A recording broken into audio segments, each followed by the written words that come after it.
Mike Robbins, Nothing Changes Until You Do, a guide to self-compassion and getting out of your own way. You already know that your harshest critic lives inside your own head, but how do you transform that critic into a compassionate guide for navigating life? This Blink teaches you how to tackle the destructive pattern of linking your value to your achievements, possessions, or other people's opinions. Drawing from candid experiences, including financial collapse, personal loss, and the chaos of early parenthood, it demonstrates how changing your inner dialogue matters more than changing your circumstances. Through relatable stories and actionable insights, you'll learn to silence the negative voice that insists you're not good enough. You'll gain practical strategies for building self-compassion that translates into better decisions, stronger connections, and actual fulfillment rather than just the appearance of it. When you cultivate genuine kindness toward yourself, you'll finally live the life you deserve. Nothing changes until you do. We spend enormous energy trying to control our external world, checking notifications, tackling endless tasks, staying perpetually busy. But deep down, many of us suspect the futility of this rat race. Deep down, we know that true happiness comes from within. Yet most of us fill our days with distractions, telling ourselves we're too swamped to focus on what actually matters. Why is that? The uncomfortable truth is that we often choose these distractions because examining what we truly value can feel very scary or vulnerable. The author Robbins discovered this when his mother received a terminal cancer diagnosis. During her final weeks, something remarkable happened. She became more authentic, released lifelong grudges, and expressed appreciation freely. Through losing her, he realized we don't need to wait for tragedy to live this way. We can deliberately ask ourselves each day, does this truly matter? This principle extends beyond obviously dramatic moments. Robbins spent years receiving rejection after rejection from publishers, 25 in total. Same book proposal, same effort, same disappointment. Then something shifted internally. He stopped waiting for external permission and declared himself ready to proceed regardless of others' approval. Within days, 3 publishers expressed interest in the identical proposal they'd ignored before. Nothing external had changed. The shift was internal. We see this pattern constantly. On difficult days, even beloved activities feel draining. On great days, typical annoyances barely register. Our internal state shapes our external experience far more than we acknowledge. The invitation is simple but challenging. Stop exhausting yourself trying to change everyone around you. Focus instead on your own evolution. That's where genuine transformation begins. Embrace your unconditional self-worth. Most of us have a self-worth completely backwards. We believe we need to achieve something, look a certain way, or gain others' approval before we can feel valuable. This creates an exhausting cycle where we're constantly trying to prove ourselves worthy. Consider how a newborn baby receives love. They haven't accomplished anything. They can't even control their own bodily functions. Yet people shower them with genuine admiration and appreciation simply because they exist. Their worth is inherent, not earned. But somewhere along the way to adulthood, we forget this fundamental truth about ourselves. Children will naturally embody self-love. A toddler will twirl around naked, delighted by their own existence, completely unbothered by perceived flaws. As we grow up, though, we absorb cultural messages telling us we're inadequate. We learn to criticize ourselves relentlessly and treat our bodies like enemies rather than allies. Reclaiming our natural self-acceptance starts with recognizing that your value isn't tied to your career, your achievements, or your productivity. You are so much more than what you do. When people remember loved ones who've passed, they rarely mention job titles or accomplishments. They celebrate who that person was and how they made others feel. So practice removing conditions from your self-love. Instead of only feeling good about yourself when you succeed or look a certain way, try celebrating all of who you are, including your shadows and imperfections. Now, this doesn't mean giving up on growth. Genuine transformation only happens from a foundation of self-acceptance, not self-criticism. Regularly remind yourself that you're valuable simply because you exist, not because of what you've done or what others think, just because you're you. A beautiful paradox emerges when you stop demanding perfection from yourself and embrace who you actually are right now. You create space for authentic change. Despite what you might fear, self-acceptance isn't the end of growth, but rather its beginning. When you let your own light shine, without apology, the harsh inner critic that's been running your life can finally step aside, making room for genuine compassion and sustainable transformation. Treat yourself better. Our inner critics are incredibly hard on us. They criticize our mistakes, judge our emotions, and constantly operate from a place of should rather than authentic desire. Yet, as we just learned, real growth comes from radical self-compassion, not harsh self-discipline. Consider how you talk to yourself when you mess up. Chances are you use words you'd never direct at a friend. The author learned this lesson dramatically when he forgot his passport before an international flight.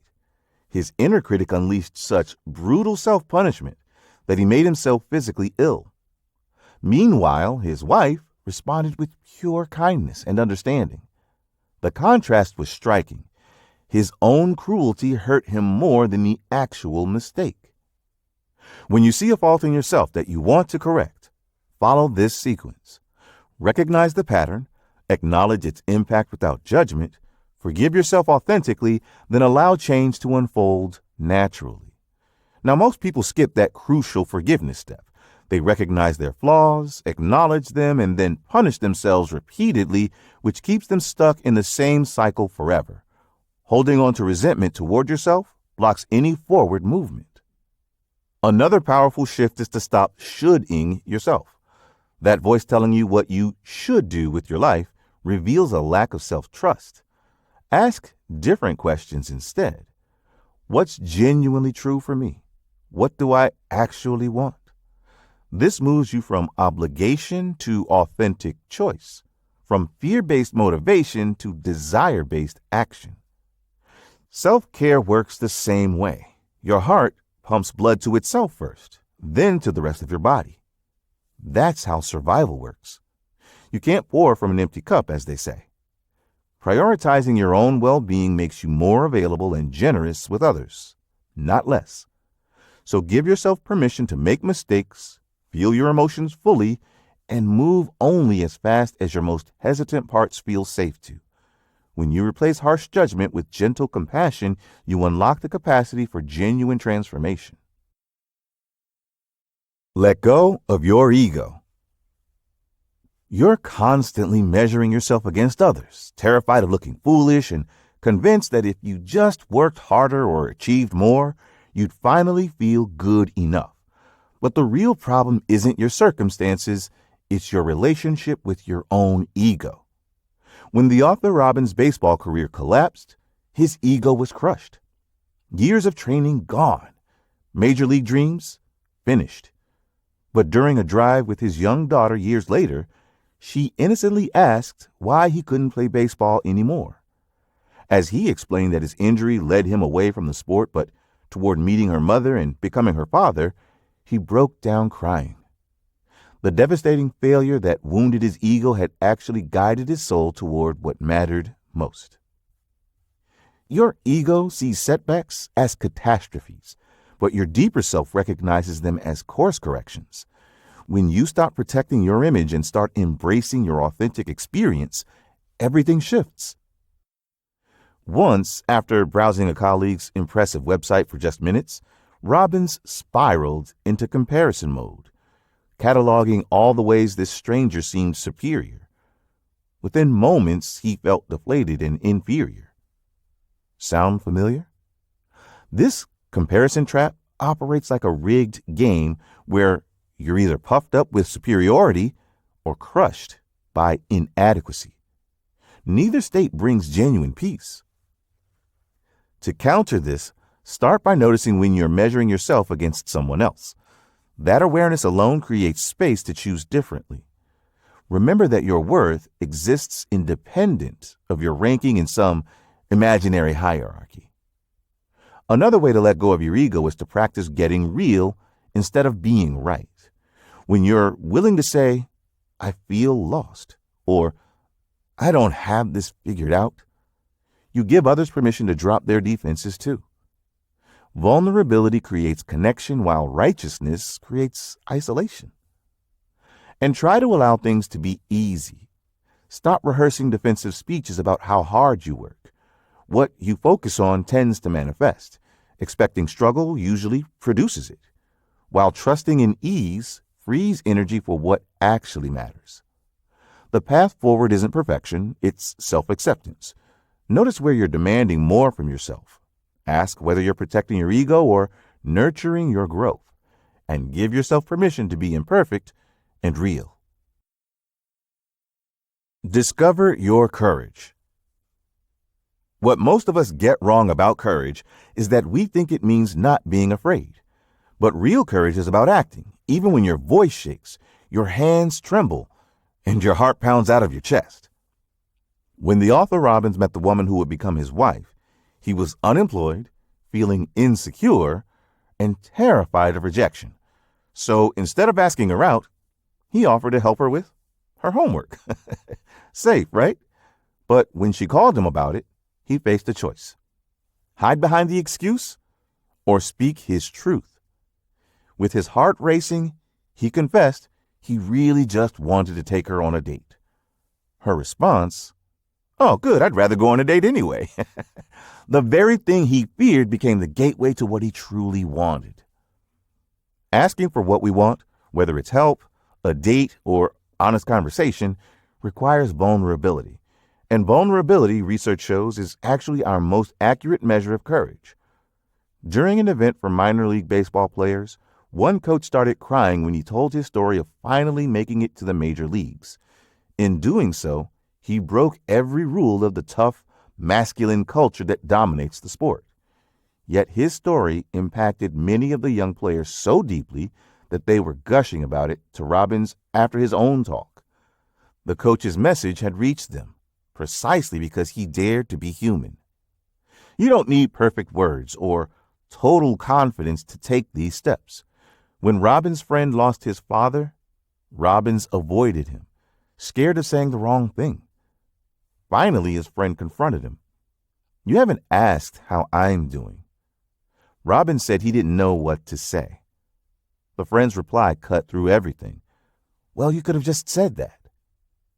You can start applying this advice today. Learn to distinguish between your opinions, which tend to judge, and your truth, which reveals how you actually feel. Instead of saying you are rude, try, "That hurt my feelings." Ask for one thing you want this week without obsessing over the outcome. Talk about one difficult thing you've been avoiding. Remember this simple wisdom. The answer is always no if you don't ask.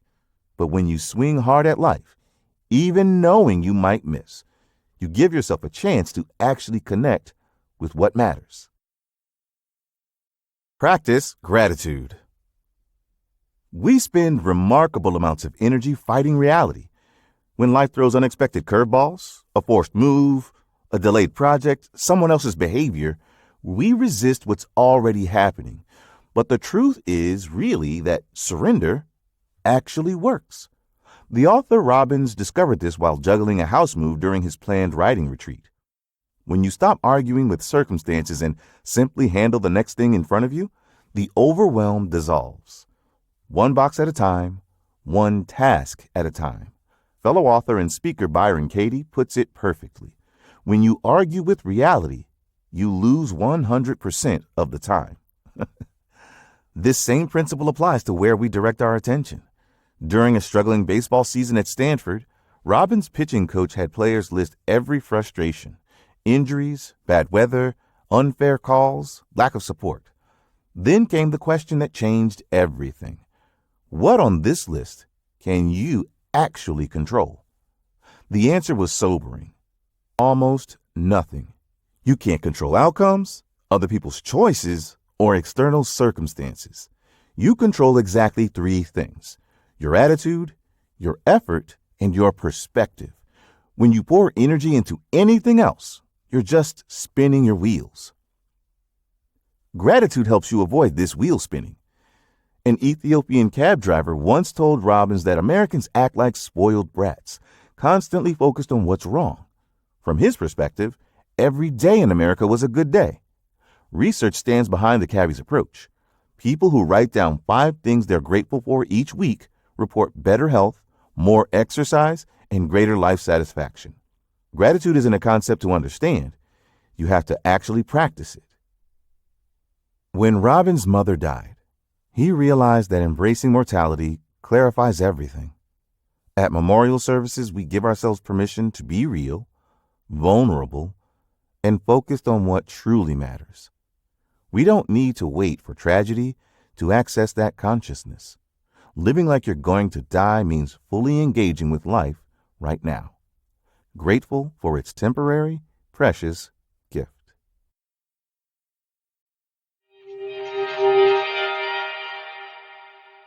This blink to Nothing Changes Until You Do by Mike Robbins gave you permission to release your inner critic and embrace your authentic self. Real transformation starts within, not through controlling external circumstances. Your harsh self-criticism actually blocks the fulfillment you seek, and your worth is unconditional, not something you earn through achievements or others' approval. When you remember this and you offer yourself the same compassion you'd offer a friend, space for real change opens up. Your ego's comparison games only breed insecurity, but vulnerability creates real courage and connection. And focus exclusively on what you control: attitude, effort, and perspective. Everything else drains energy without results. Gratitude shifts your entire experience. Practice it actively, not just intellectually. Stop arguing with reality and handle what's actually in front of you. And don't wait for tragedy to live authentically. When you finally extend kindness to yourself, you create space for the transformation you've been seeking all along. Okay, that's it for this Blink. We hope you enjoyed it. If you can, please take the time to leave us a rating. We always appreciate your feedback. Seeing you in the next Blink.